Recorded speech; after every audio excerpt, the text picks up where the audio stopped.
பெரிய அளவில் வைரலாகி கொண்டிருக்கிறது.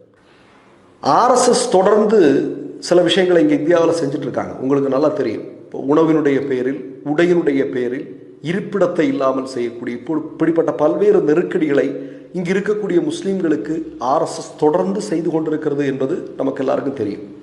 போதாக்குறைக்கு நீங்கள் பார்த்தீங்க அப்படின்னா, நீங்கள் ஒரு பையன் ஒரு இந்து பெண்ணை காதலித்தால் அதற்கு உடனடியாக ஒரு பெயரை வைப்பார்கள், லவ் ஜிகாத் அப்படிங்கிற ஒரு விஷயம். இதனால் ஏராளமான பெண்கள் மனமாற்றம் செய்யப்பட்டு அவர்கள் பல்வேறு செயல்களுக்காக கொண்டு செல்லப்படுகிறார்கள் அப்படிங்கிறதெல்லாம் பேசிகிட்டு இருக்கிறாங்க. ஆனால் அப்படி ஒரு சம்பவமே இந்தியாவில் பெருமளவில் இல்லை அப்படின்னு பாஜகவுடைய பாராளுமன்ற உறுப்பினரே பாராளுமன்றத்தில் தெரிவித்த நிகழ்வுலாம் தெரியும்.